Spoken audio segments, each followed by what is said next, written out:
السلام عليكم ورحمة الله وبركاته. إن الحمد لله نحمده ونستعينه ونستغفره ونعوذ بالله من شرور أنفسنا ومن سيئات أعمالنا. من يهده الله فلا مضل له ومن يضلل فلا هادي له. وأشهد أن لا إله إلا الله وحده لا شريك له وأشهد أن محمدا عبده ورسوله أما بعد. فقد قال الله تعالى في القرآن العظيم: أعوذ بالله من الشيطان الرجيم. بسم الله الرحمن الرحيم. يا أيها الذين آمنوا اتقوا الله حق تقاته ولا تموتن إلا وأنتم مسلمون. எல்லா புகழும் புகழ்ச்சியும் ஏகநாயகன் அல்லாஹ்வுக்கே உரியது. அவனுடைய அன்பும் அருளும் சாந்தியும் சமாதானமும் எம்பெருமானார் நபிகள் நாயகம் ஸல்லல்லாஹு அலைஹி வஸல்லம் அவர்கள் மீதும் அவர்களை பின்பற்றி வாழ்ந்து மறைந்த உத்தம சத்திய நபித்தோழர்கள் நபித்தோழியர்கள் மீதும் இறை நம்பிக்கை கொண்டுள்ள நம் அனைவர் மீதும் என்றென்றும் நிலைத்து நிலவுமாக. பாவத்திலிருந்து மீள என்ன வழி என்ற ஒரு தலைப்பின் கீழ் தொடர்ச்சியாக 2 நாட்களாக சில செய்திகளை நாம பார்த்து வருகிறோம். அந்த அடிப்படையில் கடைசியா நாம பார்த்த செய்திகளில் சைத்தானுடைய சூழ்ச்சிகள், சைத்தானை நாம வீழ்த்தணும் அப்படின்னு சொன்னா சைத்தானா யாரு, அவனுடைய தந்திரங்கள் என்ன, அவனுடைய பலம் அவனுடைய படைகள் என்ன என்பதை நாம அறிந்து வைத்துக் கொண்டால்தான் நாம நம்மள பாவத்தில் தள்ளக்கூடிய சைத்தானை நம்ம ஜெயிக்க முடியும். அப்படிங்கிறது தொடர்பாக சில செய்திகளை எல்லாம் இந்த சைத்தான் சம்பந்தமாக பார்த்து கொண்டு வந்தோம். அதுல ஒரு ஆதம் அலைஹிஸ்ஸலாம் அவர்கள் படைக்கப்பட்ட அந்த காலங்களிலே இருந்து சைத்தானுடைய அந்த அனுபவங்கள் என்பது லட்சக்கணக்கான கோடிக்கணக்கான நபர்களை ஃபேஸ் டு ஃபேஸ் சைத்தான் எதிர்த்திருக்கிறான். பல நபர்களை வழிகேட்டின் பக்கம் கொண்டு சென்றிருக்கிறான். பல நபர்களை பாவத்திலே விட செய்திருக்கிறான். அப்ப அப்படிப்பட்ட மிகப்பெரிய தந்திரங்களை உள்ளடக்கிய மிகப்பெரிய ஒரு சூழ்ச்சிக்காரனாக சைத்தான் இருக்கிறான். சைத்தானுடைய வேலையெல்லாம் என்ன என்று கேட்டால் அவன் உள்ளத்துல ஒரு விதமான ஊசலாட்டங்களை ஏற்படுத்துவது மட்டும்தான். தவறு செய்வது மனிதர்கள் தான் அப்படிங்கிற செய்திகளை எல்லாம் நேற்று நாம் பார்த்தோம். அதுல நேற்று பார்த்த இறுதியா நம்ம பார்த்தது சூரத்துல் ஆராஃப்ல 21வது வசனத்தை நம்ம பார்த்தோம். நிச்சயமாக நான் உங்கள் இருவருக்கும் நல்ல நற்போதனை செய்வனாக இருக்கிறேன், நல்லதுக்கு தான் நான் சொல்றேன் அப்படிங்கிறதா சைத்தான் பண்றான். ஆதம் அலைஹிஸ்ஸலாம் அவருடைய அந்த உள்ளத்துல இந்த மாதிரியான ஒரு செய்தியை போடுறான் அப்படிங்கிறது வரைக்கும் நம்ம பார்த்தோம். அதுக்கு அடுத்தாக தொடர்ச்சியாக சொல்லி காட்டுகிறான். இவ்வாறு அவன் அவ்விருவரையும் ஏமாற்றி அவர்கள் தங்கள் நிலையில இருந்து கீழே இறக்கும்படி செய்தான். அவர்கள் இருவரும் அம்மரத்தின் கனியை சுவைத்த போது அவர்களுடைய வெட்கத்தனங்கள் வெளியாகிற்று. சைத்தான் செஞ்ச அந்த சூழ்ச்சியில சைத்தானுடைய ஆசை வார்த்தைகளை கேட்டதன் விளைவு என்ன? அந்த மரத்தினுடைய கனியை புசித்து அவர்கள் தங்களுடைய வெட்கத்தனங்கள் அவர்களுக்கு வெளியாகக்கூடிய ஒரு சூழ்நிலை ஆயிடுச்சு. சைத்தான் அப்படிப்பட்ட ஒரு அசிங்கத்தை ஆதம் அலைஹிஸ்ஸலாம் அவர்களுக்கு ஏற்படுத்துறான். அவர்கள் சோனபதியின் இலைகளால் தங்களை மூடிக்கொள்ள முயன்றனர். அப்போது அவர்கள் இறைவன் கூப்பிட்டு நல்லா கூப்பிடுறான். இந்த செய்திகளுக்கு சம்பவங்கள்லாம் நடந்ததுக்கு பிறகு நல்லா கூப்பிடுறான். அவங்களுடைய வெட்கத்தலங்கள் எல்லாம் வெளியேறிச்சு. அவங்க சின்ன சின்ன அந்த இலைகள்லாம் எடுத்து என்ன பண்றாங்க, மானத்தை மறைப்பதற்காக வேண்டி சில இலைகள்லாம் எடுத்து மானத்தை மறைக்கிறாங்க. அப்ப அல்லாஹ் கூப்பிட்டு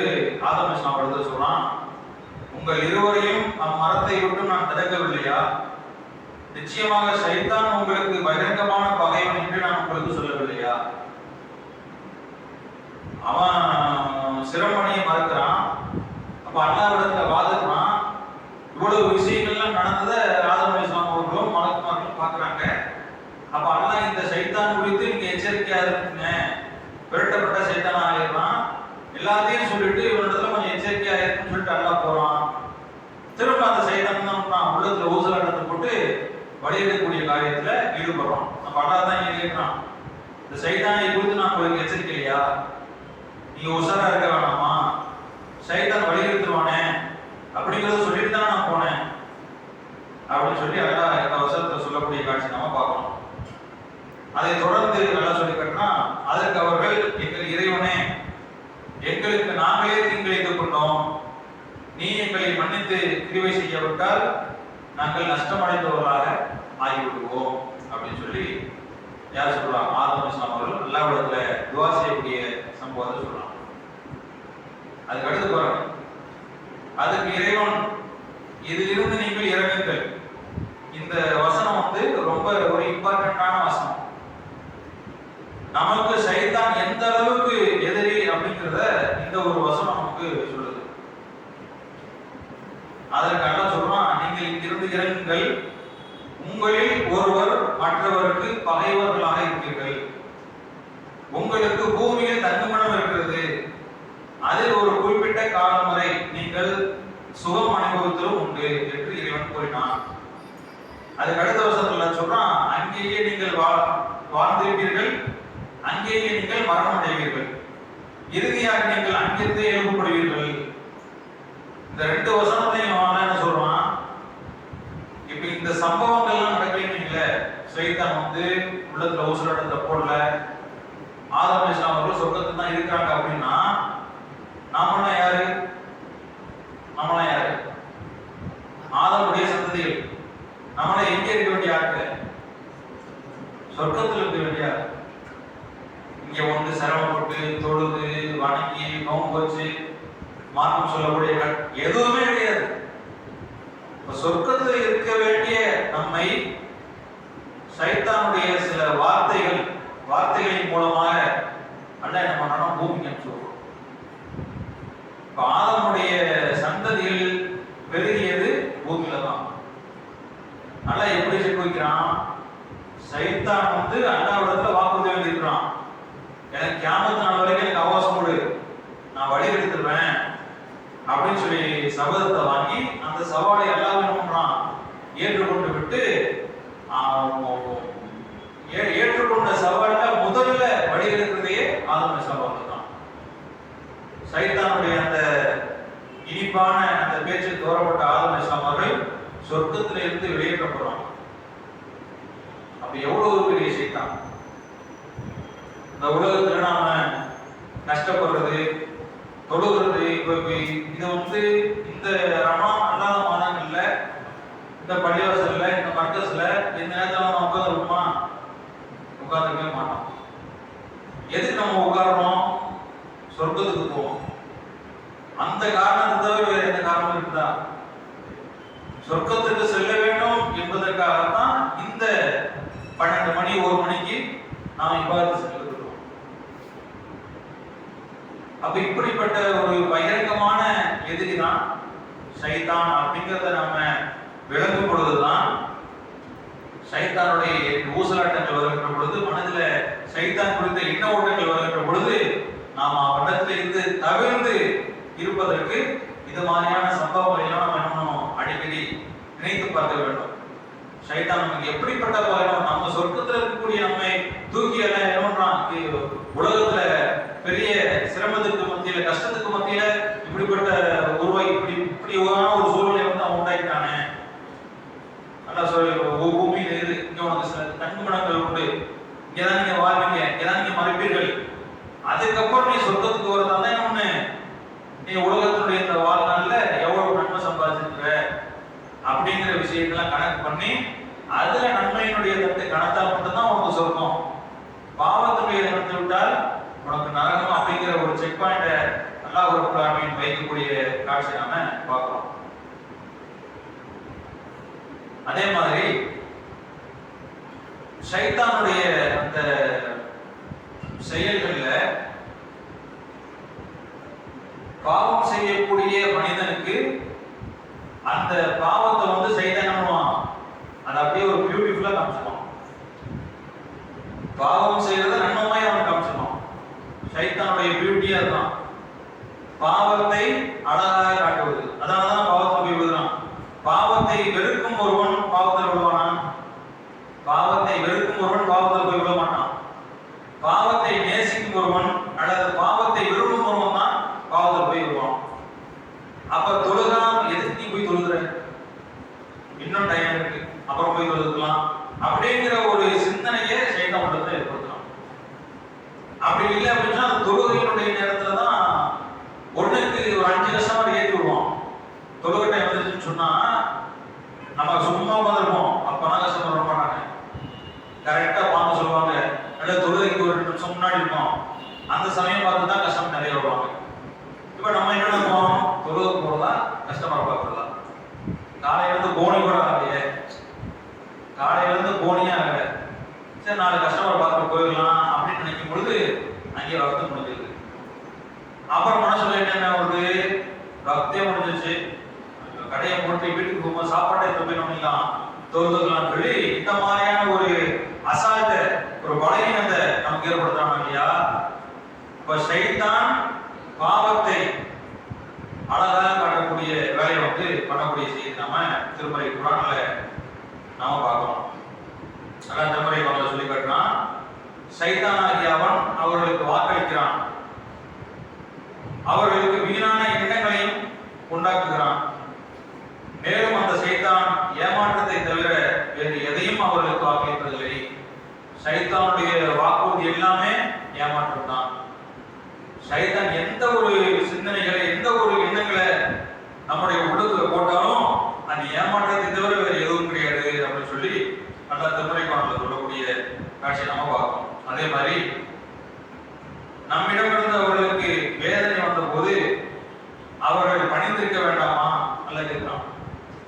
அல்லாஹ்விடத்திலிருந்து ஏதாவது ஒரு வேதனை, ஒரு சிரமம், ஒரு கஷ்டம், ஒரு சோதனை அப்படின்னு வரும் பொழுது அல்லாஹ்வை நினைத்து பார்த்து அவர்கள் பணிந்திருக்க வேண்டாமா? அதற்கு மாற்றமாக அவருடைய இதயங்கள் இறுதிவிட்டன. அவர்கள் செய்து கொண்டிருந்ததையே ஷைத்தான் அவர்களுக்கு அல்லாஹ் காட்டிவிட்டான். இப்போ பாவம் செய்யக்கூடியவன் அந்த பாவத்தில் தான் விழுந்து விட்டான். அப்ப அந்த பாவத்தை அழகா காட்டுற காரணத்தினால பாவத்திலேயே அவன் நீடிக்கக்கூடிய காட்சி வந்து நிறைய பேர் பொருளாதார வசதிலாம் இருக்கும், ஆனா அவர்களுக்கு வந்து எடுத்து கொடுக்கறதுக்கு ரொம்ப பெரிய ஒரு கஷ்டமா இருக்கும். நிறைய பேர் ஏதாவது ஒரு நல்ல ஒரு நிகழ்ச்சிக்காக, ஒரு நோம்பகத்திற்காக, ரமணால எவ்வளவு ஏற்பாடுலாம் பண்ணிருக்கு, இதுக்காக உங்களுடைய செல்வத்தை தாங்க அப்படின்னு சொல்லி கேட்கும்போது, வேற ஏதோ ஒரு மாதசாவுக்கு, ஒரு பள்ளிவாசலுக்காக வேண்டி உதவி செய்யுங்க அப்படின்னு கேட்கும் பொழுது காசு பணமா இருக்கும். அவர் என்ன சொல்லுவாரு, ஊர்ல எனக்கு வந்து நிறைய வாட்டர் இருக்கு, நிறைய பேர் ஊர்ல வந்து இருக்காங்க. அப்ப தட்டி கழிக்கக்கூடிய வேலையை வந்து பல பேர் செய்யக்கூடிய காட்சி பார்க்க இல்லையா? வசதி வாய்ப்புகள் இருந்தாலும் கூட அதை எடுத்து கொடுக்கறதுக்கு நம்மள மனசு வர மாட்டேங்குது. அப்படியே கொடுத்தாலும் சொற்பமாக, இதுவே தன்னுடைய வேலை என்று வருகிற பொழுது அதை தாராளமா செலவு செய்வாங்க. ஒரு மார்க்கம் தடை செய்த ஒரு விஷயத்திற்கு அல்லது ஒரு ஹராமான ஒரு காரியத்திற்கு செலவு செய்வதாக இருந்தால் தாராளமாக செலவு செய்வாங்க. ஆனா நன்மையான எங்கெல்லாம் நன்மையான காரியங்கள், நன்மையான விஷயங்கள் இருக்குதோ அந்த மாதிரியான காரியங்கள் நல்லா பாருங்க. மனுஷனுடைய எண்ண ஓட்டத்தை பாருங்க. எங்கெல்லாம் நன்மையான காரியங்கள் இருக்கிறதோ அங்கெல்லாம் அந்த பொருளாதாரத்தை செலவு செய்யறதுல ரொம்ப ரொம்ப கஞ்சத்தனம் பண்ணுவோம். கஞ்சத்தனம் பண்ணக்கூடிய செயல் யாருடைய செயல்? சைத்தானுடைய செயல். சைத்தான் உள்ளத்தை என்ன பண்றான், நீ கொடுத்துட்டீங்கன்னு சொன்னா உன் காசு பதில் போயிடும் அப்படிங்கிற ஒரு விதமான ஒரு அச்சுறுத்தலை, ஒரு பயத்தை சைத்தான் மனிதனுடைய உள்ளத்தை ஏற்படுத்துற காரணத்தினால பெரும்பான்மையான நபர்களை பார்க்கிறோம். பொருளாதாரம் இருந்தும் அதை நம்ம கொடுக்கறதுக்கு அவர்களுக்கு மனது வரவில்லை. திருமறை சொல்லி காட்டினா, தான தர்மங்கள் செய்வதனால் உங்களுக்கு வறுமை உண்டாகிவிடும் என்று சைத்தான் உங்களை அச்சுறுத்துகிறான், பயமுறுத்துறான். நீ அவருக்கு எடுத்து கொடுத்தீங்கன்னு சொன்னா அடுத்த வீட்டு வாடகை கட்டணும், குழந்தைங்களுக்கு ஃபீஸ் கட்டணும், மருத்துவ தேவைகள் இருக்குது,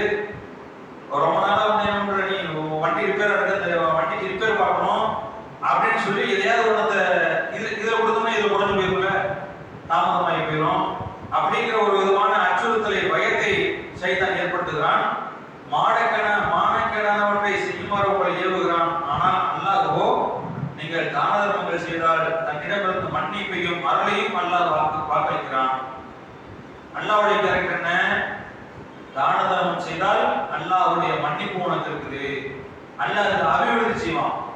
எப்படி இந்த ஆற்றுல தோண்ட தோண்ட தண்ணீர் சுரக்கிறதோ அது மாதிரி கொடுத்தவன் என்றைக்குமே ஏழையா போனா சரித்திரமே கிடையாது. கொடுத்து கொடுத்து கொடுத்து கொடுத்து ஏழையா போன சரித்திரத்தை நம்ம பார்க்க முடியாது. நடைமுறையா நம்ம பார்க்கலாம். நிறைய பேர் இறைவனுடைய பாதையில வாரி வழங்குவாங்க.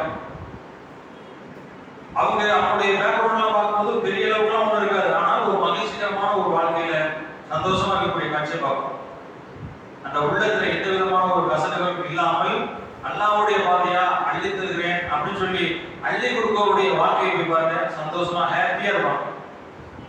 ஆனா யார் இதை மறுக்கிறாங்களோ அவருடைய வாழ்க்கையை பார்த்தீங்கன்னு சொன்னா பல்வேறு விதமான பிரச்சனைகளை சந்திச்சு உள்ளத்தினுடைய நெருக்கடியோடு இருக்கக்கூடிய காட்சி பார்க்கிறோமா இல்லையா? அப்ப அல்லாஹ்வுக்கும் சைத்தானுக்கும் உண்டான வித்தியாசம் பார்த்தீங்களா? சைத்தான் கொடுக்காத அப்படிங்கிற ஒரு விஷயத்த சொல்லி பயமுறுத்துறான். அல்லாஹ் என்ன பண்றான்? நீ கொடுத்தா உனக்கு பன்மடங்காக கொடுப்பேன், நீ கொடுத்தா உன்னுடைய பாவங்களை நான் மன்னிப்பேன், நீ கொடுத்தா என்னுடைய அருளை உன் மீது நான் புரிந்து கொள்வேன் அப்படின்னு சொல்லி அல்லாஹ் நம்புறான். வாக்குறுதி அளிக்கக்கூடிய காட்சியை தான் பார்க்கணும்.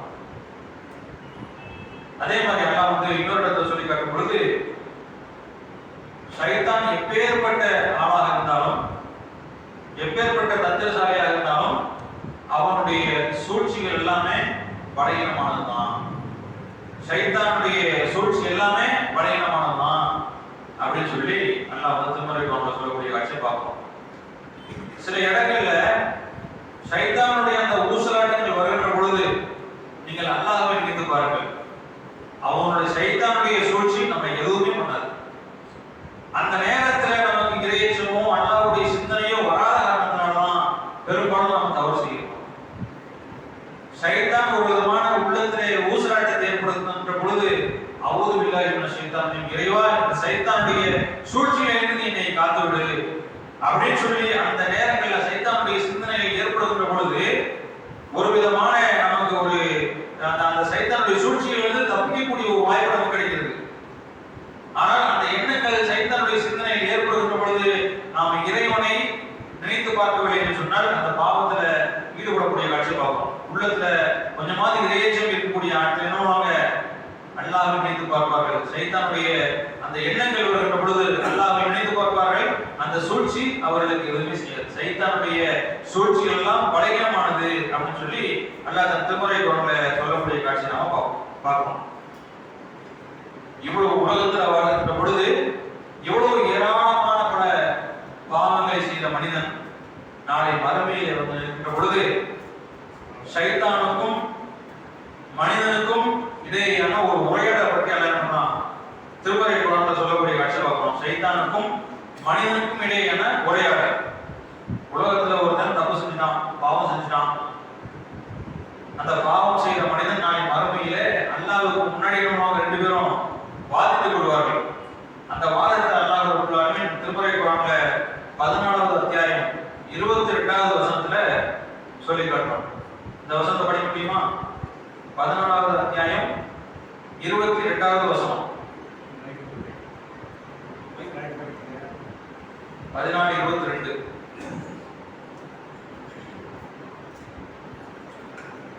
நம்ம குர்ஆனுடைய வசனம் நம்ம படிக்கும் பொழுது அது நம்முடைய உள்ளத்தை போய் உட்கார்ந்தோம். அதனாலதான் படிக்க சொல்றது. 14 இப்ராஹிம் சூராவுல 22வது வசனம்.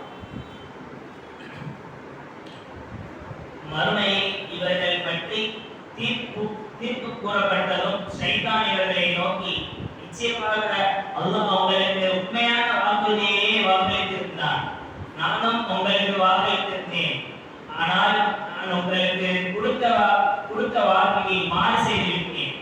நான் உங்களை அழைத்தேன், அப்போது நீங்கள் என் அழைப்பினை ஏற்றுக்கொண்டீர்கள் என்பதை தவிர எனக்கு உங்கள் மீது எந்த அதிகாரமும் இல்லை. ஆகவே நீங்கள் என்னை நிந்திக்காதீர்கள், உங்களுக்கே நீங்கள் நிந்தித்துக் கொள்ளுங்கள். உங்களை நான் காப்பாற்றுபவன் இல்லை, நீங்களும் என்னை காப்பாற்றுகிறவர்கள் இல்லை. நீங்கள் முன்னர் என்னை அல்லாஹ்வுக்கு இணையாக்கிக் கொண்டிருந்ததையும் நிச்சயமாக நான் நிராகரித்து விட்டேன். நிச்சயமாக அக்கிரமக்காரர்களுக்கு நோவினை மிக்க வேதனை உண்டு என்று இப்போ சைத்தானுக்கும் மனுஷனுக்கும் இடையான உரையாடல். சைத்தான் அந்த மகசர் மைதானத்துல ஜட்ஜ்மெண்ட் டேல தீர்ப்பு சொல்லக்கூடிய அந்த நாள்ல மனுஷன் வந்து சைத்தானை திட்டுவான். ஏய் நீ வழி எடுத்துக்கியடா அப்படின்னு சொல்லி சைத்தானை திட்டுவான். அந்த அந்த காட்சியை தான் நிகழ்வு தான் அந்த சூரத்து இப்ராஹிமுடைய 22வது வசனத்துல சொல்லி காட்டுவான். அதாவது அல்லாஹ் எப்படிப்பட்ட ஒரு கருணையாளன், அல்லாஹ் வந்து எப்படிப்பட்ட ஒரு இதுவங்க, நாளைக்கு என்ன நடக்க போகுது அப்படிங்கிறது நமக்கு இன்னைக்கு கண்கூட தத்துரூபமா காமிக்கலாம். ஒரு ஒரு கிளாஸ் நம்ம படிக்கிறோம் அப்படின்னு சொன்னா நாம படிச்சதுல இருந்து கேள்வி கேட்கப்படும். எத்தனாவது நம்ம படிக்கிறோமோ அதுல இருந்து கேள்வி கேட்கப்படும். என்ன கேள்வி கேட்பாங்க அப்படிங்கிறது யாருக்கும் தெரியாது. நம்ம அந்த எக்ஸாம் ஹால்ல உட்கார்ந்து கொஸ்டின் பேப்பரை வாங்கி பார்த்தா தான் நமக்கு இந்த கேள்வி வந்திருக்கு அப்படிங்கிறது தெரியும். உலகத்தினுடைய நிலை. ஆனா அண்ணா எப்படி ஏற்பாடு பண்ணி வச்சிருக்கான், எல்லாத்தையுமே இந்த உலகத்துல எல்லாத்தையுமே ஓபன் செஞ்சுட்டான். நீ இப்படித்தான் வாழணும், இப்படி வாழக்கூடாது, இப்படி வாழ்ந்தா உனக்கு நரகம், இப்படி வாழ்ந்தா உனக்கு சொர்க்கம், நான் இந்த கேள்வி தான் கேட்க போறேன், நீ இந்த பதில தான் சொல்லணும் அப்படிங்கிற A to Z எல்லா செய்திகளையும் அல்லாஹ் நமக்கு உலகத்தில் என்ன பண்றான், எல்லாத்தையும் நமக்கு கொடுத்தான். என்ன கேள்வியை கேட்கான், கபர்ல வச்சவனே 3 கேள்வியை கேட்கப்படும். அதுல நல்லடியார்கள் இந்த பதில சொல்லுவாங்க. இறைவனை மறுத்தவர்கள், குர்ஆனுக்கும் ஹதீஸுக்கும் மாற்றமாக நடந்தவர்கள் இந்த பதில சொல்லுவாங்க அப்படிங்கிற கேள்வியை அல்லாஹ் சொல்லிட்டான். பதிலை நபிகள் நாயகம் ஸல்லல்லாஹு அலைஹி வஸல்லம் அவர்கள் மூலமாக திருமறை குர்ஆன் மூலமாகவும் கேள்வியும் பதிலும் எல்லாமே ஓபன் செய்யப்பட்டது. அப்ப இந்த கேள்விகளுக்கெல்லாம் பதிலளிக்காதவர்கள் நாளை மறுமையிலே தீர்ப்பு நாள்ல சைத்தானத்துல என்ன சொல்லுவாங்க, பேசுவாங்க அப்படிங்கிற சம்பவத்தையும் என்ன பண்றான், இந்த இடத்துல விவரித்து காட்டுகிறான். அப்ப என்ன நடக்க போகுது, எது கேள்வியாக வரும், எதை நீங்க பதிலாக சொல்லணும் அப்படிங்கிற எல்லா செய்திகளையும் அல்லாஹ் ரப்பல் ஆலமீன் எல்லாத்தையுமே சொல்லி இருந்தும் கூட நாம் எப்படி இருக்கிறோம், எல்லாமே அந்த இந்த கேள்விக்கெல்லாம் பதில் சொன்னா பாஸ் சொர்க்கம், இந்த கேள்விக்கு பதில் சொல்லலைன்னு சொன்னா நரகம். எல்லாத்தையும் வெளிப்படையாக தெரிவிச்சு கூட மனித சமுதாயம் இன்றைக்கு இறைவனுக்கு அல்லாஹ் திருமறை சொன்னா இல்லையா, மனிதர்கள் இறைவனுக்கு நன்றி கட்டவனாக இருக்கிறான். அப்ப எல்லாத்தையுமே சொன்ன இறைவனுக்கு மனசு நன்றி கட்டமா இருக்கான். அப்ப அல்லாஹ் என்ன பண்றான், அந்த மறுமை நாள்ல அல்லாஹ் உங்களுக்கு உண்மையான வாக்குறுதி அளித்தான்.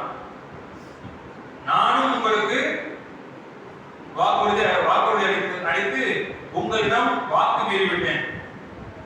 அல்லாஹ் என்ன வாக்குறுதி அளித்தான், இந்த மரத்தினுடைய அருகில நெருங்காத. ஆதம் சொல்லுக்கு என்ன பண்றான், வாக்குறுதி அளிக்கிறான். நீ சொர்க்கத்துல என்ன வேணாலும் பண்ணிக்கலாம், எப்படி வேணாலும் இருக்கலாம், இந்த ஒரே ஒரு கண்டிஷன் மட்டும்தான் அப்படின்னு அல்லாஹ் என்ன பண்றான் சொல்லிட்டு போறான். அதை மீறதுனால இங்க பஞ்சாயத்து வந்துருச்சு. சைத்தான் நல்ல இடத்துல என்ன பண்றான், ஒப்பந்தம் போட்டு ஒரு வாக்குறுதி என்ன பண்றான் வாங்கிடுறான். இவங்களை கெடுப்பேங்கிற வாக்குறுதி எல்லாம் இது சைத்தான் பண்றான், அல்லாஹ் இடத்துல வாக்குறுதி அளிச்சான். அந்த சம்பவத்தை எல்லாம் சொல்றான். அல்லாஹ் உங்களுக்கு உண்மையான வாக்குறுதி அளித்தான், நானும் உங்களுக்கு வாக்குறுதி அளித்து அந்த வாக்கை நான் மீறிவிட்டேன். உங்களை அழைத்தேன், எனது அழைப்பை ஏற்றீர்கள். யார? மனிதர்களை. சைத்தான் சொல்றான், உன்னை நான் அழைச்சேன், தப்பு செய்யன்னு சொன்னேன், என்னுடைய அழைப்பை நீங்க ஏற்றுக்கொண்டீர்கள், தப்பு செஞ்சீங்க. நான் சொன்னேன், நீங்க செஞ்சீங்க, சொன்னதுதான் அவன். நல்லா கவனிக்கணும். உங்களை நான் அழைத்தேன், நீங்கள் அதை ஏற்றீர்கள். தொழுகாதன்னு சொன்னேன், நீங்க தொழுகல. விபச்சாரம் செய்யன்னு சொன்னேன், நீங்க செஞ்சீங்க. தான தர்மம் செய்யாதீங்கன்னு சொன்னேன், நீங்க செய்யல. நன்மையான காரியங்கள்லாம் வேணாம் அப்படின்னு சொன்னேன், நன்மையான காரியங்கள் செய்யல. இப்படின்னு சொல்லி ஒவ்வொரு செயல்களையும் சைத்தானுடைய உள்ளத்துல போடுறான். அதுல பலகீனமான மனிதன் அதை ஏற்றுக்கொண்டு தவறான வழியில சொல்லக்கூடிய நிகழ்வை அந்த மறுமையில ஜட்ஜ்மெண்ட் டேல சைத்தான் சொல்றான், நான் உங்களை அழைத்தேன், நீங்கள் என்னுடைய அழைப்பை ஏற்றீர்கள் என்பதை தவிர உங்கள் மீது எனக்கு எந்த அதிகாரமும் இல்லை. இந்த சிந்தனையை, இந்த எண்ணங்களை போடுவதை தவிர எனக்கு எந்த அதிகாரமும் கிடையாது. உன்னை நான் வழியெடுக்கக்கூடிய அதிகாரமோட இல்லையா, சொல்லுவேன், உள்ளத்துல ஆசையை காமிப்பேன், ஆசையை தூண்டுவேன், நீங்க தான் செய்வீங்க அப்படின்னு சொல்லி சைத்தான் சொல்றான். அதனால என்னைய நீ திட்டாதப்பா, உடனே நீனே திட்டிக்க, செஞ்சதான் நீ, என்னைய நீங்க வந்து திட்டிக்கிட்டு இருக்கிற. சைத்தான் எப்படி பேசாம பாருங்க. ஒரு விஷயம் பாத்தீங்கன்னா, சைத்தான மாதிரி தௌஹீத்வாதி யாருமே கிடையாது. சைத்தான மாதிரி ஒரு தௌஹீத்வாதி. சைத்தான் அல்லாஹ்வை பேசிட்டான். எங்கேயாவது அல்லாஹ்வை ஏற்றுக்கணும் தான் செஞ்ச ஒரே ஒரு விஷயம் என்ன, ஆதம் அலைஹிஸ்ஸலாம் அவர்களுக்கு பணியல, சுஜூத் செய்யல. அல்லாஹ்வை உறுதியாக நம்பினான். அவன் நரகத்திற்கு அவன் செல்வதையும் அவன் என்ன பண்ணான், உறுதியாக நம்பினான். அவன் என்ன பண்றது, சரியான ஒரு தௌஹீத்வாதி. ஆனா தௌஹீத்வாதிகள் அவன் மறுமையில வந்து என்ன பண்ணுவான், என்னை நீ திட்டாத, உன்னை நீயே திட்டிக்க அப்படின்னு சொல்லி சைத்தான் சொல்லக்கூடிய காட்சி நாம பார்க்கிறோம்.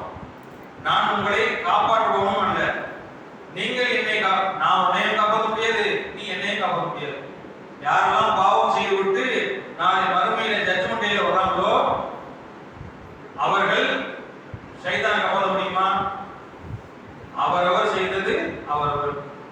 யாருடைய நன்மையினுடைய தட்டு கணத்ததோ அவர்களுக்கு சொர்க்கம்.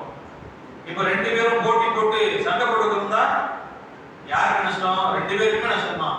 சைத்தானை மனுஷன் காப்பாற்ற முடியாது, மனிதனை சைத்தானும் காப்பாற்ற முடியாது என்று தீர்ப்பு கூறப்பட்டவுடன் சைத்தான் கூறுவான்.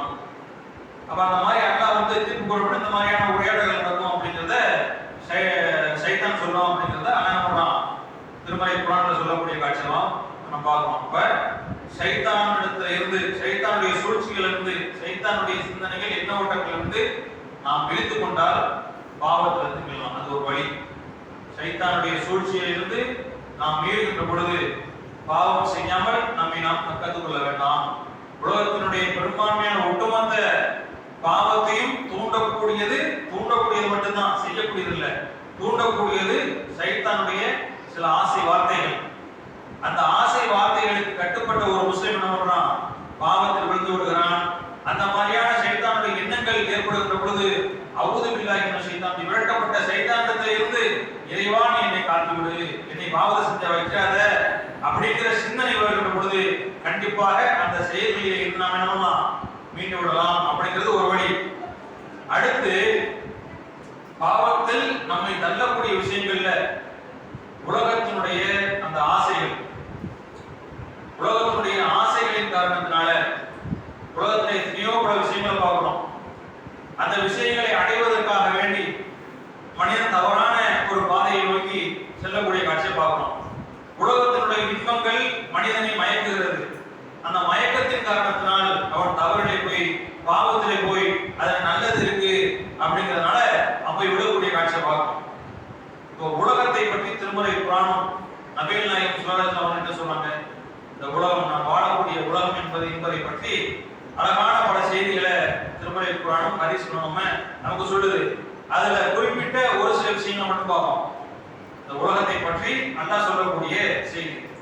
அல்லாஹ் தனது திருமறை குர்ஆன்ல சொல்லி காட்டுகிறான், மனிதர்களே அறிந்து கொள்ளுங்கள்.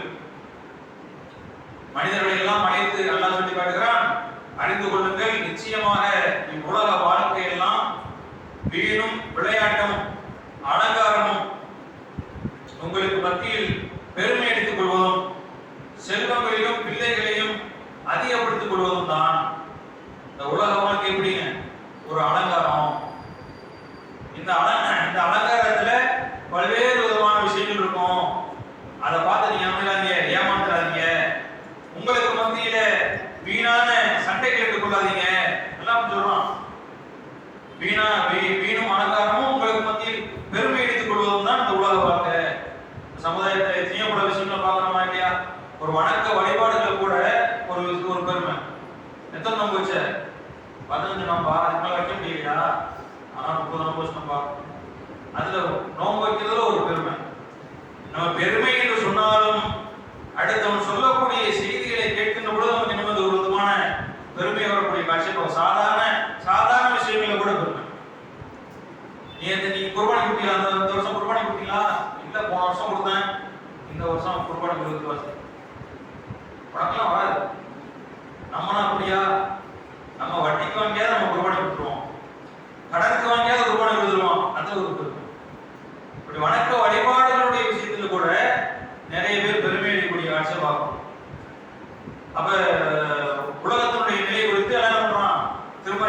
சொல்லக்கூடிய காட்சி வந்து பார்க்கணும். மற்றொரு இடத்து இவ்வுலக வாழ்க்கை ஏமாற்றக்கூடிய அற்ப இன்பமே தவிர வேறு ஒன்றும் கிடையாது. இந்த உலகத்தினுடைய வாழ்க்கை என்பது ரொம்ப ரொம்ப ரொம்ப ரொம்ப சொற்பமான ஒரு வாழ்க்கை. எவ்வளவுதான் காசு பணத்தை நம்ம சேர்த்து கோடி கோடியா சேர்த்து வச்சிருந்தாலும் கபர்ல வச்சு அடக்கம் பண்ணும்போது தங்கம் வெள்ளி நாம சேர்த்து வைத்த எல்லா விதமான பணம் பொருளாதாரம் வீடு எல்லாத்தையும் மணக்க போட அடக்கம் பண்றாங்க. ஒன்றும் கிடையாது. கை காலில் போடணும்னா கூட எல்லாத்தையும் எடுத்துட்டு மணக்க வச்சுக்கோம். கபன் துணியை தவிர வேற எந்த துணியும் கிடையாது. உலகத்துல வாழ்கிற பொழுது நம்ம விதவிதமான ஆடைகளை போட்டுக்கலாம், விதவிதமான அணியங்களை போட்டுக்கலாம், விதவிதமான உணவுகளை போட்டுருக்கலாம். கபூருக்குள்ள என்னத்தை வைக்க போறாங்க? கபூருக்கு நம்ம என்னத்தை சாப்பிட போறோம்? ஒன்றும் கிடையாது. அப்ப உலக வாழ்க்கை என்பது ஏமாற்றக்கூடிய அற்பமான சொல். உலகத்துல எவ்வளவு விஷயங்கள் இருக்கு. உலகத்துல ஒரு மனிதன் இன்பத்துல திளைப்பதற்கு உண்டான எவ்வளவோ பல விஷயங்கள் இருக்கு. உலகத்துல எண்ணற்ற பல விஷயங்கள் இருக்கு. சென்னையிலேயே சுற்றுலா தலங்கள் நிறைய இருக்கு. சென்னையை விட்டு வெளியில போனோம்னா ஊட்டி, கொடைக்கானல் அதெல்லாம் சில பேர் போகும்போது அங்கேயே தங்கிடலாமான்னு சொல்லி யோசிப்பாங்க. ஏன்னா இங்க இருக்கக்கூடிய வெயிலுக்கு அப்படியே இன்டைரக்டா அங்க இருக்குது. அப்படியே சில்லுன்னு அந்த பச்சை பசேல் இருக்கக்கூடிய மரங்கள், செடிகள், கொடிகள், அதனுடைய அந்த சாரல், மழை, அந்த காற்று, அதையெல்லாம் பார்க்கும் பொழுது கண்களுக்கு கவர்ச்சிகரமான எத்தனையோ பல இடங்களில் ஒன்று ஊட்டி, கொடைக்கானல். தமிழகத்தை தாண்டி போனா காஷ்மீர், அதை தாண்டி இந்தியாவை தாண்டி போனா மலேசியா, சிங்கப்பூர் அப்படின்னு சொல்லி உலகம் முழுக்க மனிதன் இன்பத்தில் திளைப்பதற்கு உண்டான எத்தனையோ பல இடங்கள் இருக்கு. பெரிய பெரிய மாளிகைகள், அரண்மனைகள், பெரிய பெரிய ரெஸ்டாரண்ட், பெரிய பெரிய பங்களாக்கள் எல்லாம் பார்த்தீங்கன்னு சொன்னா சில பங்களாக்கள் போய்க்கலாம் மாட்டோம். அந்த மாதிரி பிரம்மாண்டமான, கவர்ச்சிகரமான, அழகான எத்தனையோ பல இன்பங்கள் இந்த உலகத்திலே உண்டு. நல்லா சொன்னா இவ்வளவு இருந்தால் அது ஒண்ணுமே கிடையாது. ஒண்ணும் கிடையாது. மறுமையினுடைய இன்பங்களுக்கு முன்பாக இந்த உலகத்தில் நீங்கள் பார்க்கக்கூடிய உலகத்தினுடைய இன்பங்கள் ஒண்ணுமே கிடையாது. ஒரு தூசு கூட அது வந்து பெருமதிப்பு கிடையாது அப்படின்னு சொல்லி அதான் என்ன பண்றான் திருமறை சொல்லக்கூடிய காட்சி. அவங்க எல்லாம் ஏமாத்திடும் நம்மள.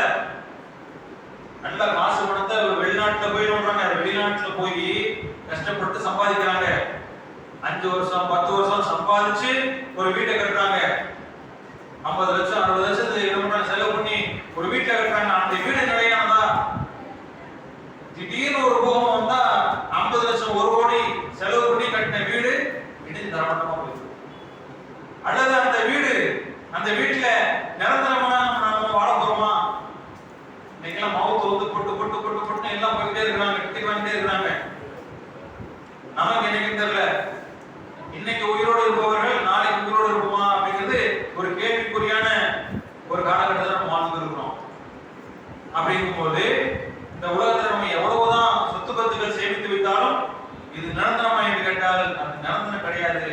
நம்மை ஏமாற்றி விடக்கூடிய ஒரு அற்பமான விஷயம் தான் இந்த உலகம் அப்படிங்கிறத அல்லாஹ் திருமறை குர்ஆன்ல சொல்லக்கூடிய காட்சி பார்க்கிறோம். நபிகள் நாயகம் ஸல்லல்லாஹு அலைஹி வஸல்லம் அவர்கள் இந்த உலக வாழ்க்கைக்கு ஒரு உதாரணத்தை சொன்னாங்க. பழைய சாப்பிட நான் எப்படிமா பேசுறது? அல்லாஹ்வுடைய தூதர் நபிகள் நாயகம் ஸல்லல்லாஹு அலைஹி வஸல்லம் சொல்றாங்க,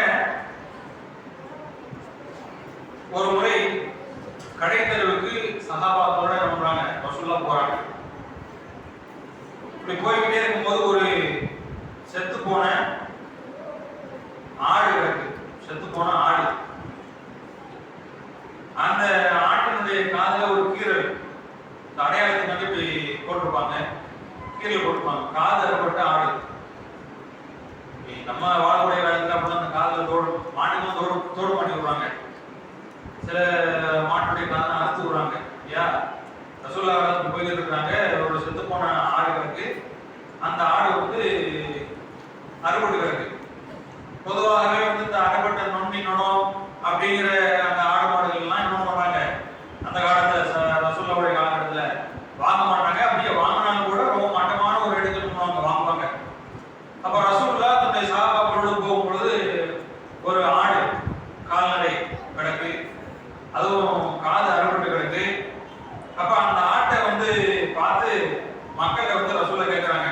உடனே அந்த அந்த அந்த அதனை நெருங்கி அதன் காதை பிடித்துக் கொண்டு, உங்களில் யார் இதை ஒரு வெள்ளி காசுக்கு வாங்க விரும்புகிறார்? ஒரே ஒரு வெள்ளி காசுக்கு. ரசூல் அந்த காதை பிடிச்சி இப்படி தூக்கிட்டு, இதை யாராவது வாங்குறீங்களா? ஒரு வெள்ளி காசுக்கு வாங்குறீங்கன்னு சொல்லி ரசூல்லா வந்து அந்த மக்கள்கிட்ட கேட்கிறாங்க. மக்கள் என்ன பண்றாங்க? யாரும் சொல்லல, இதை எப்படி வாங்குவாங்க? இது உயிரோடு இருந்தாலே வாங்க மாட்டாங்களே, அது செத்து வேற போய் கிடைச்சு, செத்து போன ஒரு ஆடை எப்படி வாங்குவாங்க? இது உயிரோடு இருந்தாலும் குறையில ஒரு ஆடு, இது செத்து போயிடுச்சு, செத்து போனதை எப்படி வாங்க? உயிரோடு இருந்தாலே வாங்க மாட்டாங்க, செத்து போனதை எப்படி வாங்குவாங்க அப்படின்னு சொல்லி அந்த மக்கள் சொல்லும் பொழுது அல்லாஹ்வுடைய தூதர் சொல்றாங்க, அப்படியானால் அல்லாஹ்வின் மீது ஆணையாக இந்த உலகம் இந்த இறந்து போன ஆட்டை விடவும் அல்லாஹ்வுடைய கணக்கில் அற்பமானது அப்படின்றாங்க. ஒரு வெள்ளிக்காசு கூட இந்த உலக இந்த ஆட்டை வந்து வாங்க மாட்டேங்கிற, அல்லாஹ்வுடைய பார்வையிலே இந்த உலகம் என்பது இந்த ஆட்டை விடவும் ரொம்ப மட்டமானது, ரொம்ப அற்பமானது, அற்பத்திலும் அற்பமானது என்று அல்லாஹ்வுடைய தூதர் நபிகள் நாயகம் ஸல்லல்லாஹு அலைஹி வஸல்லம் அவர்கள் சொல்லக்கூடிய காட்சி வந்து நாம பார்க்கிறோம். அதே மாதிரி அல்லாஹ்வுடைய தூதர் இன்னொரு சொல்றாங்க, நாம் வாழக்கூடிய இந்த உலகம் என்பது எப்படிப்பட்ட உலகம் தெரியுமா? அல்லாஹ்வுடைய பார்வையிலே ஒரு ஈயினுடைய ரெக்கையினுடைய மதிப்பு கூட நாம் வாழக்கூடிய உலகம் என்பது கிடையாது. இதெல்லாம் எதுக்கு சொல்லப்படுது? அல்லாஹ்வுடைய பார்வையில் இந்த உலகம் வந்து என்ன தெரியுமா? ஒரு ஈயினுடைய ரெக்கையினுடைய மதிப்பு கூட கிடையாது. அல்லாஹ்வுடைய பார்வையில அந்த ஈயினுடைய ரெக்கைக்கு ஏதோ ஒரு மதிப்பு வச்சிருக்கோம் கூட, ஆனா அந்த ஈயினுடைய ரெக்கையினுடைய மதிப்பு கூட அல்லாஹ்வுடைய பார்வையில கிடையாது அப்படின்னு சொன்னா நம்ம எப்படிப்பட்ட உலகத்துல வாழ்ந்துருக்கோம்? ஈயினுடைய ரெக்கைக்கு ஏதாவது ஒரு மதிப்பு இருக்குதா? அதை யாராவது ஒரு ரூபாய்க்கு வாங்கினாலும், ஒரு ரூபாய் ஈயினுடைய ரெக்கை, ஈயினுடைய ரெக்கை எவ்வளவு தானே இருக்கும்? சின்னோண்டா இருக்கும். அது ஒரு ஒரு புளிய மரத்தினுடைய இலையளவு கூட இருக்காது, அது பாதி தான் இருக்கும், அதுக்கு ஆவாசி தான் இருக்கும். அந்த ரெக்கையாவது அதை ஏதாவது விலை உயர்ந்த ஏதாவது தங்க முலாப்பை பூசப்பட்டிருக்கா? ஒண்ணுமே கிடையாது. ஆனா அல்லாஹ் வந்து அந்த ஈயுடைய ரெக்கைக்கு ஒரு மதிப்பு வச்சிருக்கான். அந்த மதிப்பு கூட இந்த உலகத்தினுடைய இன்பங்களுக்கோ உலகத்தினுடைய இந்த விஷயங்களுக்கோ கிடையாது சொல்லி அல்லாஹ் சொல்வதாக நபிகள் நாயகம் ஸல்லல்லாஹு அலைஹி வஸல்லம் அவர்கள் சொல்லி காட்டுறாங்க. ஆனா நாம் வாழக்கூடிய உலகத்துல ஏராளமான செல்வங்கள், தங்கம், வைரம், வைடூரியம், பவளங்கள், முத்துக்கள் எல்லாமே உலகத்துல இருக்குது. நம்முடைய பார்வையில உலகம் எப்படி? உலகம் என்பது மிகப்பெரிய ஒரு இன்பத்தில் கிடைக்கக்கூடிய ஒரு இது நம்ம நினைச்சுக்கிறோம். அல்லாஹ் வந்து அதை என்னமோ ஒட்டுமொத்தமா போட்டு உடைச்சிடும். ஒண்ணுமே கிடையாது. ஒரு ரெக்கை கூட அது வந்து சமமானது கிடையாது. அது அப்படிப்பட்ட ஒரு அற்பமான ஒரு உலகம் அப்படின்னு சொல்லி அல்லாஹ்வுடைய தூதர் நபிகள் நாயகம் ஸல்லல்லாஹு அலைஹி வஸல்லம் சொல்லக்கூடிய காட்சியை நாம பார்க்கிறோம். அப்ப இப்படிப்பட்ட உலகத்துல தான் வாழ்ந்து இருக்கும். அந்த உலகத்தை எப்பொழுது நாம் அற்பமாக நினைக்கிறோமோ, மறுமையை சிறந்ததாக நினைக்கிறோமோ, அப்ப நாம பாவத்தில் இருந்தினமோ மீளுவதற்கான ஒரு நிலையை நாம கைகொள்வோம். உலகத்துல ஒண்ணுமே கிடையாது. உலகத்துல தவறான பாதையில போறவன் என்ன நினைக்கிறான்? அதுல இன்பம் இருக்குது, அதுல மகிழ்ச்சி இருக்குது, அதுல மனநிறைவு இருக்குது, அதுல ஒரு சந்தோஷம் இருக்குது, அதை போய் செஞ்சா என் மனசு சந்தோஷமா இருக்குது, என்னுடைய கவலை இருக்குது அப்படிங்கிறதுனால பாவத்துக்கு விழுகிறான். அதை ஒரு முதல் வெறுக்க ஆரம்பிச்சான். இந்த உலகம் என்பது ஒண்ணுமே கிடையாது, அற்பத்திலும் அற்பமானது, அல்லாஹ் நாளைக்கு எனக்கு தயாரித்து வைத்திருக்கக்கூடிய ஒரு உலகம் என்பது மிக பிரமாணமானது அப்படிங்கிறத ஒருத்தர் நினைச்சா கண்டிப்பாக இந்த பாவத்திலிருந்து மீள முடியாதா? கண்டிப்பாக பாவத்திலிருந்து மீளலாம். அப்ப உலகத்தினுடைய அந்த அந்த ஈர்ப்புகள், உலகத்தின் மீது நாம் கொண்டிருக்கக்கூடிய அந்த ஆசைகளை வெறுக்கக்கூடியவர்களாக நாம் ஆகும். உலகத்தின் மீது இருக்கக்கூடிய ஆசையை விட எதன் மீது ஆசை வைக்கணும்? மறுமையின் மீது, சொர்க்கத்தின் மீது நாம் ஆசை வைத்தோம் என்று சொன்னால் கண்டிப்பாக இது போன்ற அந்த ஒரு பாவத்திலிருந்து நாம் மீளக்கூடிய ஒரு வாய்ப்பு நமக்கு கிடைக்கும். அதே மாதிரி பாவத்திலிருந்து மீளுவதற்கு உண்டான இன்னொரு நிலை என்ன அப்படின்னு சொன்னா, ஏற்கனவே நான் சொன்னதுதான், நமக்கு எப்பொழுது வேண்டுமானாலும் மரணம் வரலாம். மரணத்தை நாம அதிகமாக நினைவுபடுத்திக் கொண்டே இருக்க வேண்டும். மரணத்தை நாம அதிகமாக நினைவுபடுத்திக் கொண்டே உலகத்தினுடைய ஆசைகள் எல்லாம் நம்மை விட்டு போயிடும். நாளைக்கா நாளை கழிச்சா நம்மளோடு பேசியவர்கள், பழகியவர்கள், நம்மோடு நல்ல நெருக்கமாக இருந்தவர்கள் நம்மளை விட்டு போயிட்டாங்களே, நமக்கு எல்லாம் என்னைக்கு விதியா ஆக்கிட்டு மரணத்தை, நம்ம நன்மைய சொர்க்கத்துக்கு போகக்கூடிய அளவுக்கு நம்ம நன்மையை செஞ்சிருக்கோமா?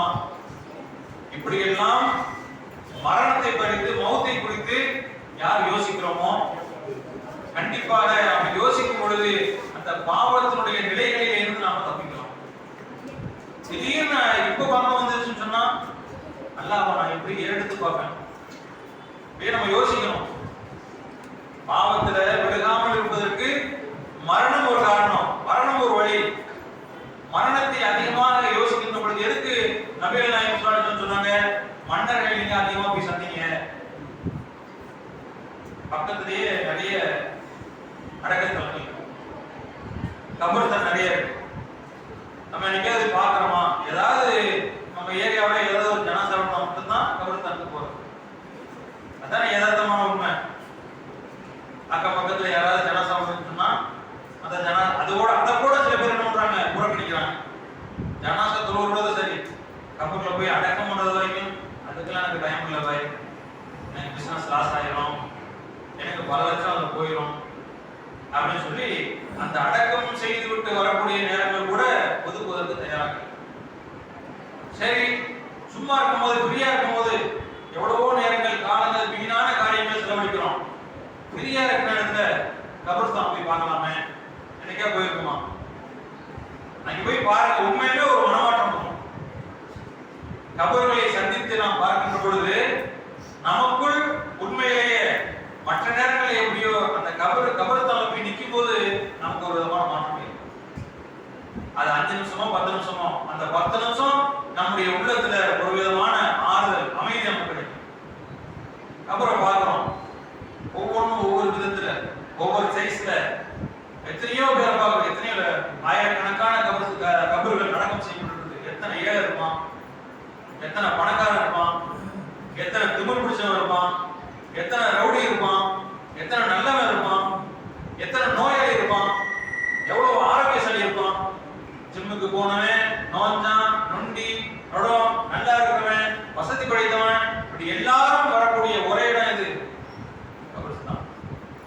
அப்படிப்பட்ட கபர்ஸ்தானுக்கு நாம போகும்பொழுது அந்த கபர்களை எல்லாம் பார்க்கும் பொழுது எனக்கு இங்கே எங்கே குடிநடப்படுதோ அப்படிங்கிற எண்ணம் வருமா வரதா?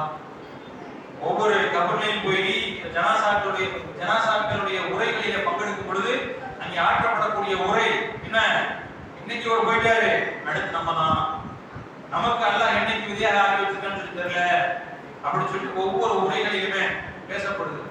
அப்ப கபர்களை போய் நாம சந்திக்கும் பொழுது, போய் பார்க்கும் பொழுது நாம என்ன, நம்ம இந்த உலகத்தினுடைய இந்த நிலைகளையே நம்ம மறந்துடுறோம். இருக்குதா இல்லையா? முழுக்க முழுக்க கபர்ஸ்தானுக்கு போகும்பொழுது மரணத்தை குறித்து, மறுமை குறித்து சிந்தனைகள் நமக்கு வருதா இல்லையா? அதோட ஒருத்தனுக்கு வரணும்னு வரலன்னு சொன்னா அவர் என்ன சொல்லி, அந்த சிந்தனையோட கபர்ஸ்தானுக்கு போயும் ஒருவனுக்கு மரணத்தை குறித்த பயமோ மறுமையை குறித்த அச்சமோ வரவில்லை என்று சொன்னால் அவர் முஸ்லிமா? அவர் பெயருக்காக அவர் தன்னை முஸ்லிம் என்று சொல்லிக் கொடுத்தார். இந்த உலகத்துல நிரந்தரமாக வாழ முடியுமா? பெண்களுக்கு முதல்ல கொஞ்சம் கவனமா தெரியுமா? இந்த உலகத்துல யாரும் நிரந்தரமாக வாழ முடியாது. எத்தனையோ பேர் பார்க்கிறோம், நபிமார்கள் உட்பட மண்ணுக்குள்ள போயிட்டாங்க. அல்ல திருமுறை கொண்ட சொன்ன அந்த மவுத் வந்துச்சுன்னு சொன்னா நீ அதை பார்க்க தான் முடியும், உன்னால எதுவுமே பண்ண முடியாது. அல்லாஹ் சொல்வதை ஒவ்வொரு மரணத்தினுடைய கடைசி நேரத்தை பார்க்க எத்தனையோ பேர் ஹாஸ்பிட்டல்ல மொத்தம் மருத்துவமனைகள்ல டாக்டர்னால ஒண்ணும் பண்ண முடியாது. அல்லாஹ் ஒரு நேரத்தை நிர்ணயித்து விட்டால் அந்த நேரத்திலிருந்து சிறிது முந்தவும் முடியாது, பிந்தவும் முடியாது. அல்லாஹ் திருமுறை கொண்ட சொல்லுவோம், மவுத் வந்துருச்சுன்னா அதை நம்ம பார்த்துட்டே இருப்போம், நம்மளால ஒண்ணுமே பண்ண முடியாது. என்ன பண்ண முடியும்? மண்டை அந்த இடத்துல ஓடாது. மரணம் வந்து விட்டால் நீங்கள் அதை பார்த்து கொண்டே இருக்கிறீர்கள். நீங்கள் மரணத்தை நினைத்து மரணத்திற்கு பயந்து எங்கே ஓடணும், முன்னாடி வந்து உனக்கு மிலாகத் பண்ணும் மரணம், மூத் உன்னை நேருக்கு நேர் சந்திக்கும். எதை விட்டும் நீங்கள் விரண்டு ஓடுகிறீர்களோ மரணம் உங்களை நிச்சயமாக சந்திக்கும். யாருக்கும் அதில் விதிவிலக்கு இல்லை. ஜெயலலிதா இருந்தாங்கல்ல, நோய்வாய்ப்பட்டாங்க, மருத்துவமனைக்கு போனாங்க. உலகத்திலேயே இருக்கக்கூடிய டாக்டர்கள்ல உலகத்திலேயே பெஸ்ட் டாக்டர் யாரு அப்படிங்கிறத தேடி பிரிச்சு இந்த ரிச்சர்ட் பீலே அப்படிங்கிற ஒரு டாக்டர் வந்து பார்க்கிறார். உலகத்திலேயே தலை சிறந்த டாக்டர், கோடிக்கணக்கான ஃபீஸ் வாங்கக்கூடிய டாக்டர், அவரை மிஞ்சி வேற எந்த டாக்டர் கிடையாது அப்படின்னு சொல்லி உலகத்திலேயே தலை சிறந்த ஒரு டாக்டர் வந்து பார்த்து கூட அந்த அம்மாவை காப்பாற்ற முடிஞ்சா காப்பாற்ற முடியும். இப்போ மரணத்தை அல்லாஹ் விதியாக்கி விட்டான் என்று சொன்னால் அதுல இருந்து ஒரு செகண்ட் கூட முந்தவ முடியாது, பிந்தவ முடியாது. எங்கே ஓடணும் மரணம் நேருக்கு நேர் நம்ம வந்து சந்திக்கும் என்று அல்லாஹ் திருமறை குர்ஆன்ல சொல்லக்கூடிய செய்தி நாம பார்க்கிறோம். இப்போ மரணத்தை நாம அதிகமாக பிரித்து பார்க்கிற பொழுது கண்டிப்பாக இந்த பாவங்களிலே இருந்து நம்மால் மீள முடியும். மரணத்தினுடைய சிந்தனைகள் நமக்கு வருகின்ற பொழுதெல்லாம் அவன் பாவத்தை பண்ண முடியாது நினைக்க மாட்டான். அப்படி பாவத்தை ஒரு நினைப்பானே ஆனால் நாளை மறுமையிலே அல்லாஹ்விடத்திலே அபிமானிப்பான். பாவமான காரியங்கள் செய்கின்ற பொழுது மரணத்தை நினைக்கின்ற பொழுது இந்த நிலையில் அல்லாஹ் என்னுடைய உயிரை கைப்பற்றி விட்டால் நான் அல்லாஹ்விடத்தில் என்ன பதில் சொல்ல போகிறேன், எப்படி அல்லாஹ்வை பார்ப்பேன் அப்படிங்கிற ஒரு நிலை வரும். வேணாம், அந்த பாவம் வேணாம், வீடு சொன்ன வாய்ப்பா இல்லையா? அதே போல மரணத்தினுடைய அந்த கடைசி நிலை இருக்கு பாருங்க. ஒரு மனிதன் இந்த உலகத்தை வாழ்ந்து அவனுக்கு சக்கராத் என்ற மரண வேதனை வருகின்ற பொழுது, மரணத்தினுடைய கடைசி நிலையை ஒருவன் அடைகின்ற பொழுது அவன் சொர்க்கவாசியா நரகவாசியா என்பதை அவன் உலகத்திலேயே நம்பிக்கலாம். அவனுக்கு எடுத்து காட்டப்படும். உலகத்திலேயே அவன் அணிஞ்சுக்கலாம், நான் சொர்க்கவாசியா அல்லது நரகவாசியா. அல்லாஹ்வுடைய தூதரும் இந்த மரணத்தினுடைய கடைசி நிலைகள் குறித்து சொல்லுகிறது. நிறைய விஷயங்கள் சொல்றாங்க. ஒரு நல்லவனாக இருந்தால் உலகத்திலே அல்லாஹ்வுக்கு பிடித்தமான ஒரு வாழ்க்கையை வாழ்ந்து அல்லாஹ்வுடைய அன்பை பெற்ற, அல்லாஹ்வுடைய அருளை பெற்ற வணக்க வழிபாடுகளிலே, நோன்புகளிலே, தொழுகைகளிலே, தான தர்மங்களிலே, அண்டை வீட்டாருக்கு செய்யக்கூடிய கடமைகளிலே, தன்னுடைய தாய் தந்தையருக்கு செய்யக்கூடிய கடமைகளிலே, மனைவி மக்களுக்கு செய்யக்கூடிய கடமைகளிலே, சமுதாயத்துக்கு செய்யக்கூடிய கடமைகளில ஓரளவு கரெக்டா பர்ஃபெக்டா இருந்தார் ஒருத்தர், நல்ல அடியார். அவருடைய உயிர் எப்படி பிரிக்கப்படும்? உலகத்துல ஒருத்தர் வாழ்ந்தார், தன்னை பெயருக்கு முஸ்லிம் என்று சொல்லிக் கொண்டார், தொழுகிறது கிடையாது, நோன்பு வைக்கிறது கிடையாது, அவர் ஒரு ரூபாவோட தர்மம் செய்யறது கிடையாது. அவருடைய வாழ்க்கையெல்லாம் எப்படி இருந்துச்சு? வீடும், விளையாட்டும், சினிமா, கூத்து, கும்மாளம், கஞ்சா, பீடா, சிகரெட்டு, பான்பராக்கு, உபச்சாரம், கொலை, கொள்ளை, மாது, சூது, இப்படின்னு அவருடைய ஒட்டுமொத்த வாழ்க்கையும் ஹராமாக இருந்துச்சு. பாவத்திலே திளைத்திருந்தார். இவர்களுடைய அந்த கடைசி நிகழ்வு, மரணத்தினுடைய இறுதி நிலை எப்படி இருக்கும் அப்படிங்கிறத நம்ம உணரும் பொழுது உண்மையிலேயே நாம பாவத்திலிருந்து நம்ம மீளலாம். அந்த மரணத்தினுடைய கடைசி நிலையில நல்லவர்களுக்கு ஒரு மலக்கு நோவு, கெட்டவர்களுக்கு ஒரு மலக்கு நோவு. நல்ல அடியானாக இருந்தால் மலக்கு நோவு வந்து என்ன பண்ணுவாரு? அஸ்ஸலாமு அலைக்கும், உங்கள் வரவு நல்வரவு, அல்லாஹ்வுடைய அன்பையும் அல்லாஹ்வுடைய அருளையும் பெற்றவர்களாக உங்களுடைய உடம்பில் இருந்து உங்களுடைய உயிரை வெளியேற்றுங்கள். இந்த நிலை வந்து இது சொல்றது வரைக்கும் அவர் உயிரோடு இருப்பார், சக்கராத்தில் இருப்பார், உயிரோடு இருப்பார், உலகத்துல உயிரோடு இருப்பார். உயிர் எடுக்கப்பட்ட பிறகுதான் அவர் மோத போவார். அப்ப உலகத்துல வாழும் பொழுதே அவர் சொர்க்கவாதியா அல்லது நரகவாதியா அப்படின்றத அவரே கூட கண்டுக்கலாம். மழைக்கு வந்து சலாம் சொன்னாங்கன்னா நான் ஜெயிச்சுட்டான், நான் வாழ்ந்த வாழ்க்கை வெற்றிகரமாக அமைந்து விட்டது, நான் வாழ்ந்த வாழ்க்கை மதிப்புள்ளதாக அமைந்து விட்டது கண்டுபிடிச்சிடலாம். பாவி உலகத்துல பாவம் செய்து உன்னுடைய வரவு மிக மோசமான வரவு, உன் மீது அல்லாஹ்வுடைய நாசமும் கோபமும் உண்டாகும் அப்படின்னு சொல்லி அந்த கெட்டவர்களுக்கு மலக்குள் முதல் இப்படி சொல்லி நம்ம உயிரை கைப்பற்றுவார். அப்ப இந்த மாதிரியான ஒரு நிலை ஏற்பட்டால் அவன் நினைச்சிருக்கலாம், ஆஹா ஒட்டுமொத்த வாழ்க்கை நமக்கு போச்சு, நம்ம வாழ்ந்த வாழ்க்கையில தப்பு செஞ்சோம், தொழுகலையே, நோன்பு வைக்கலையே, அப்படின்னு சொல்லி அந்த உயிரையே அவன் கொடுப்பதற்கு மறுப்பான். அங்கு ஓடும். மரணத்தினுடைய கடைசி நிலை நல்லவனாக இருந்தால் எப்படி இருக்கும், தீயவனாக இருந்தால் எப்படி இருக்கும், அந்த மலக்குமாரனுடைய தோற்றங்கள் என்ன, அந்த மலக்குமார்கள் எப்படி அந்த உயிர்களை கைப்பற்றுவார்கள், அந்த கபர்ல நடக்கக்கூடிய விஷயங்கள், அந்த உயிரை கைப்பற்றதுக்கு பிறகு என்ன நடக்கும் அப்படிங்கிற விஷயங்கள் இன்ஷா அல்லாஹ் நாளைய வந்து நம்ம பார்ப்போம். ரொம்ப ஒரு பயங்கரமான ஒரு நிகழ்வு. இதையெல்லாம் நம்ம நினைச்சு பார்க்கும் பொழுது கண்டிப்பாக இந்த பாவம் செய்யக்கூடிய ஒரு எண்ணமே நமக்கு வராது. அதுக்கு பிறகு அவருடைய பின்னணி பண்ணக்கூடிய சொர்க்கம், நரகம், ஒரு பாவங்களுக்கு உண்டான தன்மைகள், இதையெல்லாம் ஒரு மனுஷன் எண்ணி பார்க்கின்ற பொழுது கண்டிப்பாக பாவத்திலிருந்து விலகுவதற்கு உண்டான ஏராளமான வழிகள் இருக்கிறது. வரக்கூடிய காலகட்டங்களில் இன்ஷா அல்லாஹ் ஒவ்வொன்றாக பார்ப்போம்.